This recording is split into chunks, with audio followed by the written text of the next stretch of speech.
Women want a devil disguised as a nice guy.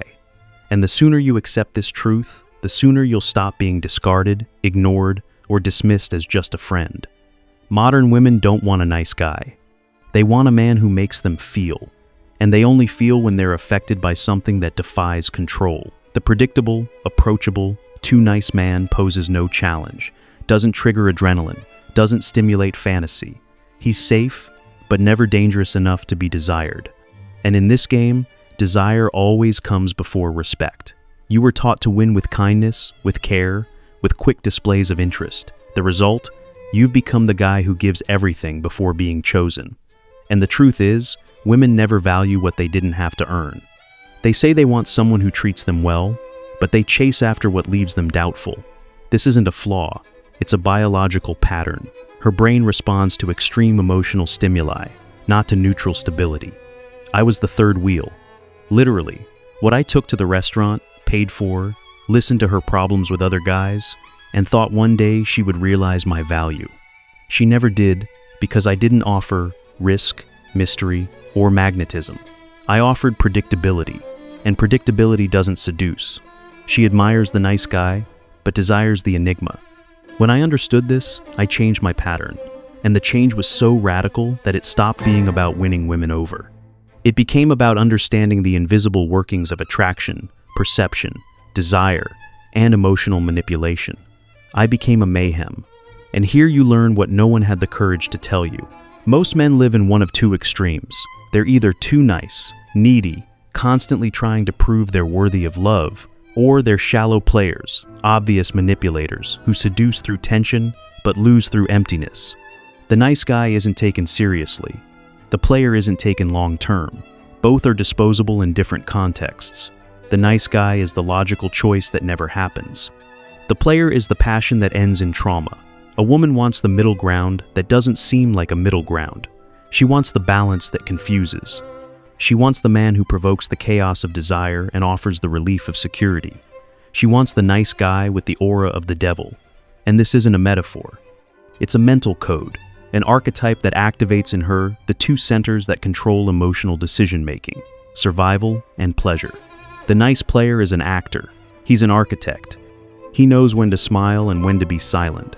He dominates space, speech, silence, touch, and absence. He's neither 100% accessible nor 100% absent. He offers clues, never answers. He's trustworthy enough to be considered and mysterious enough to be pursued. Her mind needs to fill in the gaps. That's what holds attention and prolongs desire. And if you are ready to become this man, I created 9 pre-date hacks. This ebook helps you prepare for your dates so you can stop being ghosted or have more one-night stands. The link is in the description. Those who explain themselves too much die in the narrative. Those who maintain ambiguity become history. This channel isn't for those who want superficial advice. It's for those who seek social control, emotional mastery, and psychological power over interactions. Here, you don't learn to be nice. You learn to be irresistible. The truth is simple. Women are attracted to men they can't immediately label. The real seducer is the one who seems wrong until she realizes she's already too involved to leave. Nietzsche said happiness is the feeling that power grows. This is exactly what a woman feels when faced with a man who doesn't surrender, but also doesn't pull away, who excites her and then disappears, who reappears calmly as if he never needed her, and yet looks at her as if she alone existed. This is the level of control the nice guy exerts. He doesn't force, he leads. He doesn't beg, he pulls. He doesn't chase, he attracts, because he doesn't act out of a desire to be accepted. He acts out of the certainty that he can be desired. The fatal error of men today is thinking they need to be accepted in order to be desired. But in the female universe, excitement comes first, then attachment, first impulse, then logic. And that's why the nice guy fails. He delivers too much logic, too little emotion. He tries to win women over with reason. And women aren't turned on by logic. If you've made it this far, something inside you has already understood. And perhaps you're ready to change the pattern that has kept you a spectator in your own love life.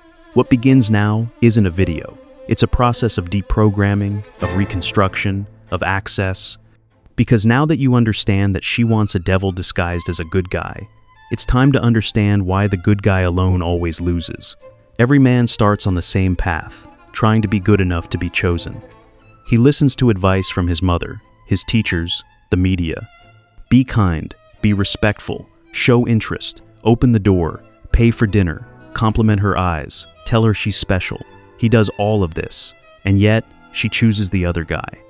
The guy who was late, who disappeared, who didn't respond right away, who never told her she was different. The guy who didn't even try. The nice guy watches in disbelief. He thinks the world is wrong, that women don't know what they want.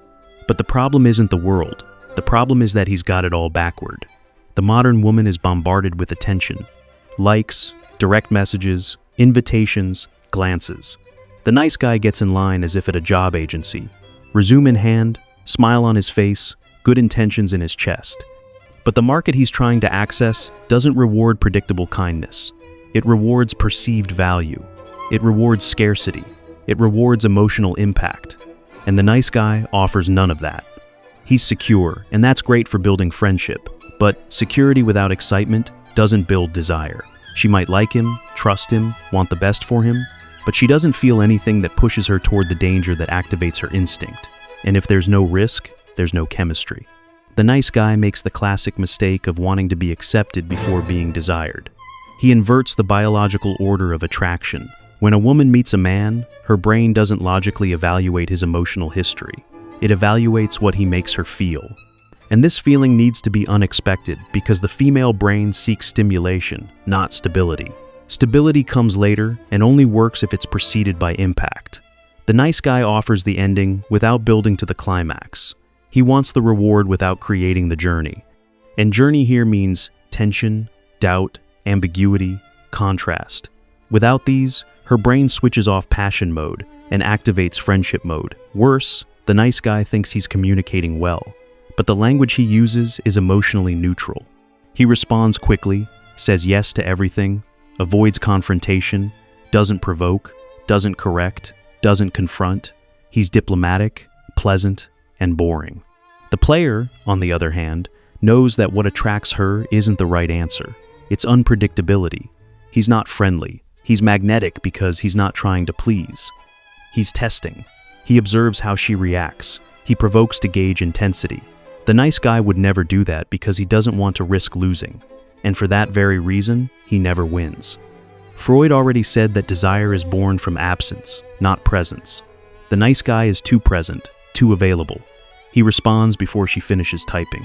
He apologizes for everything. He compliments without criteria. And most importantly, he offers validation without demanding qualification. He tells her she's beautiful without her having done anything. He calls her special without truly knowing her. And this turns praise into devalued currency. In evolutionary psychology, this behavior is interpreted as neediness, and neediness is the opposite of value. A high-value man is selective. He doesn't offer his time and attention to just anyone. He makes her feel tested, and this paradoxically is what makes her want to prove her worth. The nice guy doesn't understand this game. He thinks showing interest is proof of maturity, when in reality, it's a sign of emotional desperation. There's a detail few realize. Women know when you're trying to buy love with attention. They sense it, and the defensive instinct kicks in immediately because the man who tries to be nice as a strategy is already manipulating, but in a cowardly way. He pretends everything is fine when deep down he's expecting an emotional return. He's passive-aggressive at its worst, the one who expects a reward just for being present. But this isn't just female perception. It's pure neurochemistry. Dopamine, the hormone of desire, isn't released when everything is predictable. It's released when there's an expectation of something uncertain, when she doesn't know if you'll respond, when she wonders if you liked it or not, when she feels you have options and yet you turned your gaze back to her. The nice guy eliminates all this chemistry by offering himself completely too soon. The most dangerous thing is that the nice guy becomes resentful.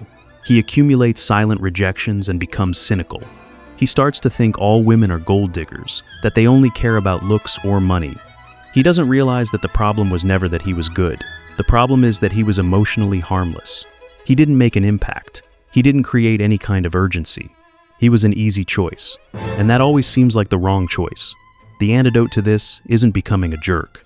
It's understanding that seduction is contrast. And contrast requires positioning. It requires you to say no. It requires you to disappear sometimes.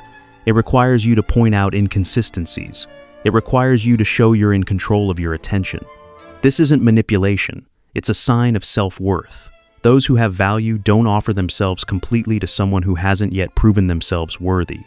Being good isn't the problem.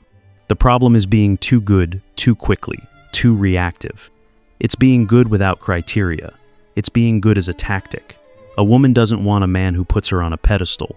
She wants a man who looks her in the eye and says with silent energy, "I can protect you, or I can disappear. The choice is yours." This activates her brain's most primal instinct. Attraction through controlled dominance. Dominance here isn't shouting, it's directing. It's not controlling, it's leading. The nice guy doesn't lead at all. He follows. He asks, "Are you enjoying this?" Instead of checking to see if she is. He constantly asks for emotional permission, and this puts him in the position of someone who depends on her response to feel validated. Nothing is less attractive than that. The nice guy's fatal mistake is not being gentle. It's not understanding that gentleness without masculine presence, without mystery, without tension, isn't attraction. It's just comfort. And no one desires what only represents comfort. She can hug you, but she'll sleep with someone else. What you need to accept is this. The more you try to prove you're different, the more you'll be the same. Because all men who don't understand the game do the same thing. They surrender, they demand, and they disappear after they are ignored. And if the good guy is ignored for not provoking, those who provoke too much and don't sustain it will also be discarded. Now you'll understand why the classic player, the pure seducer, also fails. He wins at the beginning, but never lasts until the end. The player understands what the good guy never did. What triggers female desire is mystery, provocation, and tension. He knows how to create an image, manipulate the environment, provoke emotions, and disappear at the right time. Unlike the good guy, he doesn't try to please. He tries to be remembered, and almost always, he succeeds. He awakens in her the adrenaline of the game, the fascination for the man who doesn't surrender, and the obsession with the unpredictable. In the short term, he is unbeatable. But the classic player suffers from a problem that the good guy also suffers from. He is limited, and his limitation isn't seduction, it's permanence. The player creates desire, but he doesn't build a bond. He masters tension but fails to deepen it. He knows how to initiate but not sustain. The woman feels attracted, engaged, hypnotized until she realizes she is emotionally alone with a man who only exists while he's winning. And when the feeling of conquest ends, he loses his role as protagonist because he never wanted to be more than that. Performance is his identity. This type of man specializes in phases. He's the master of first impressions, the king of the initial conversation, the manipulator of looks and touches. But as time passes, everything he had to show has already been delivered, and what's left is empty. He's not predictable like the good guy, but superficial like a mirage. His presence is strong, but his persistence is fragile. The woman at this point has already understood the game, and if she's not emotionally needy or lost in her own issues, she'll back away because she knows the player never offers ground. He offers a stage and no one builds security on a stage. He never offers depth because that would require vulnerability, and the classic player avoids this like avoiding a fire. He doesn't open up. He doesn't share. He doesn't dive in because if he does, he loses control, and control is the only thing that sustains his value. Neuroscience proves it. Female desire is initially activated by dopamine and adrenaline, but in the long run, the hormone that sustains the bond is oxytocin. And for this hormone to be released, the woman needs to feel safe, connected, and emotionally welcomed. The player doesn't deliver any of this because he's not there for her. He's there for himself, and that's why, in the long run, he also fails. The player's psychology is based on emotional scarcity. He's learned to control the narrative by creating lack. He responds when he wants. He appears when it's convenient. He disappears when he feels she's getting too close. He keeps the flame alive with distance. This works, but only while the novelty is alive. After that, she begins to feel like she's being manipulated, and manipulation is the quickest way to generate emotional aversion. Once discovered, the player doesn't trust genuine connection. He relies on performance, and performance requires constant maintenance. This leads to exhaustion. He He constantly needs to prove he's still valuable, still desirable, still capable of being the center of attention. He turns seduction into a spectacle. And spectacles are tiring. They're intense, but not lasting. They're beautiful to watch, but not to experience. A common mistake is to believe the player is free, but he's as much a prisoner as the good guy. The good guy lives trapped in the fear of rejection. The player lives trapped in the fear of being truly known. One is afraid of losing. The other is afraid of surrendering. Both operate on the basis of emotional protection. Neither is capable of creating a high-intensity, stable relationship. A woman who has been hurt by players develops a natural radar. She senses when she's faced with yet another script, yet another character, yet another predictable cycle. And even though part of her still feels attracted to this profile, her brain begins to emit warning signals. Something isn't adding up. Something isn't connecting. Something shines but doesn't heat up. At first, the player seems perfect, but it's precisely this perfection that betrays the deception. No one is so controlled all the time. No one is so composed, so impeccable, so strategic without hiding something. And she senses this. And because she senses it, she begins to test. She begins to press, to ask, to want more. And the more she wants depth, the more he pulls back, because he doesn't know how to offer what he hasn't practiced. He's practiced seduction, not delivery. There comes a point where the game loses its charm. Desire needs novelty, but the bond needs consistency. The player ignores this, and so he becomes an ex. He becomes a memory. He becomes history. He never becomes a man. In the archetypal structure of seduction, the player is the trickster, the archetype of the deceiver, the one who provokes, the one who destabilizes. He has a role. He breaks the routine. He pulls her out of boredom, but he doesn't transform her. What transforms is the next archetype, the mentor, the guardian, the emotional warrior. The player only provokes. He never leads. The most tragic thing is that many men are enchanted by the effectiveness of the short game. They think power lies in quick conquest, and they don't realize that this is only the most superficial level of emotional mastery. True power lies in being desired and respected, in being admired and trusted, in provoking instincts and calming the mind. The player can't achieve this because he's not complete. He's a fragment, powerful but incomplete. Being a player teaches you a lot. It gives you tools. It gives you coolness. It makes you aware of feminine standards. But if you stop there, you'll become a repetitive character. And a repetitive character loses strength. The world is full of guys who know how to approach, who know how to kiss, who know how to disappear. What's missing is the man who, beyond all this, knows how to linger without losing his mystery. The player doesn't need to be abandoned. He needs to evolve. He's a phase, a skill, a stage, but not the final destination. He gives you the power to attract. Now, you need to learn to sustain it, because attraction without sustenance is like a fire without wood. It lights quickly, but dies even faster. The true master of seduction doesn't live in the extreme. He moves between both worlds. He knows how to seduce, but also how to protect. He provokes, but also comforts. He creates desire and puts down roots. He is the nice player, and that's who we're going to talk about now. Because if the nice guy loses due to excessive predictability, and the player loses due to lack of depth, the man who masters the game is the one who masterfully balances both. If the good guy represents emotional predictability, and the player symbolizes seductive instability, the nice player is the man who collapses these two worlds, and rebuilds seduction based on the balance between tension and security. He's not half one and half the other. He's 100% both. Activated with precision according to the environment, the type of woman, and the timing of the interaction. He's not a character, he's an integrated archetype. And that's why he's dangerous, because he's complete. The nice player knows what to say, but prefers to observe. He can compliment, but only does so when the gesture has real impact.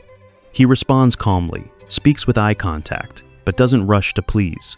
He understands that every beginning requires controlled mystery. He doesn't overindulge, nor does he hide. He provokes, he tests, he observes. He knows that a woman is never won over by logic, but rather by a dance between emotion and unpredictability. But unlike the average player, the nice player offers continuity. He doesn't disappear when he senses she's investing. He understands that seduction begins with impact, but is sustained by emotional consistency. He activates dopamine in the first encounters and plants oxytocin with subtle, firm, and unexpected actions. He delivers security as a rare gift, never as a desperate offer. He shows he's in control of his own value and that his presence isn't a favor, it's a choice. The difference between the nice player and the two previous archetypes is clarity of identity. The nice player molds himself to be accepted. The player molds himself to be desired. The nice player doesn't mold himself. He positions himself. He knows his own value and doesn't need to prove it. This positioning generates a kind of magnetic energy that can be felt without words. He doesn't chase, but he doesn't disappear. He doesn't explain himself, but he communicates. He doesn't perform obvious tests, but he provokes decisions. The woman feels she's in front of someone she can't control, but at the same time, she feels protected. This paradox ignites the female unconscious and creates the most intense kind of attraction, one that blends desire with admiration. The nice player isn't just someone she wants today, he's someone she sees herself pursuing, and that changes everything. In practice, this man masters codes most have never even heard of. He knows that the real game isn't in what you show, but in what you withhold. He uses silence as a tool, absence as an amplifier, presence as a reward. He understands that the female mind is driven by narrative, and he always delivers one she wants to keep reading. But this narrative isn't explicit, it's suggested. And suggestion in the world of seduction is always more powerful than declaration. The nice player isn't afraid of rejection. He understands that not every woman deserves access to what he offers. He doesn't force attraction, he filters. And this energy of true selectivity elevates his perceived value to rare levels. Women feel they're faced with someone who's had options. And most importantly, he knows he could have anyone, but he's there present, conscious, evaluating. This creates urgency, it creates desire, it creates respect. The basis of all this isn't a trick, it's identity.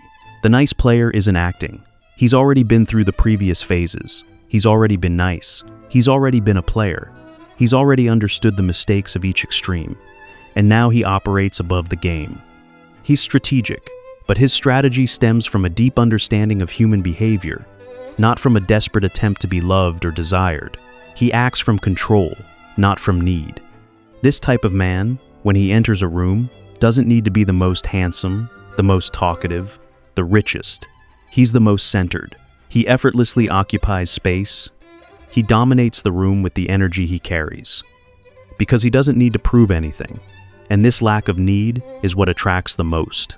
The nice player doesn't give everything, but what he does give makes an impression. He knows that in seduction, what matters isn't quantity, it's intensity.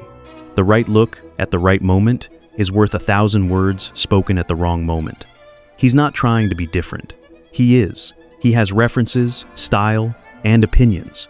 He corrects lightly, he compliments with intention, he criticizes calmly, he leads without seeming authoritarian, he plays with awareness, he walks away with elegance. The game he plays isn't for everyone because most are still addicted to validation or performance. The nice player doesn't need to be accepted, he's already accepted himself, and so he's accepted without asking. At the deepest level, the nice player understands that real seduction isn't about conquering bodies, it's about controlling narratives. And that's why he's never the same. Every woman sees a different facet of him. For some, he's the mentor. For others, the challenge. For some, the mystery. But the more sensitive, the necessary chaos. He's plural, but never lost. Psychoanalysis defines the ego ideal as the image we want to achieve. The nice player already embodies this ideal. He's not seeking to become something. He's operating from a place of inner mastery. He doesn't act to seduce. He seduces because he acts with precise emotional intelligence. That's why he's the dangerous hybrid. Because while he activates a woman's most primitive instinct, he also activates her rationality. She desires and respects. She fears and admires. She doesn't know whether to run or if she's already too involved to escape. This is the type of man who doesn't need to insist. He simply observes, and when necessary, he steps aside because he knows the woman will feel. She will compare. She will remember. He'll look for it, and when he does, he'll decide whether to return or remain in eternal absence. I exist to teach you how to operate at this level. The channel exists to take you out of extremes, to help you abandon the role of the needy, romantic, and the superficial player, and enter the level few men have reached, that of the archetype, who awakens desire and provides direction. A woman doesn't want a guy who tries, nor one who pretends not to care.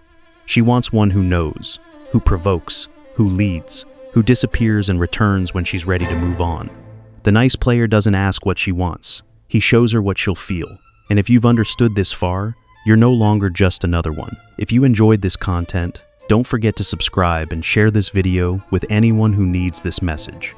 And if you need help preparing for your next date, check out our ebook, 9 Pre-Date Hacks, to help you walk into the next date with quiet confidence. Link is in the description.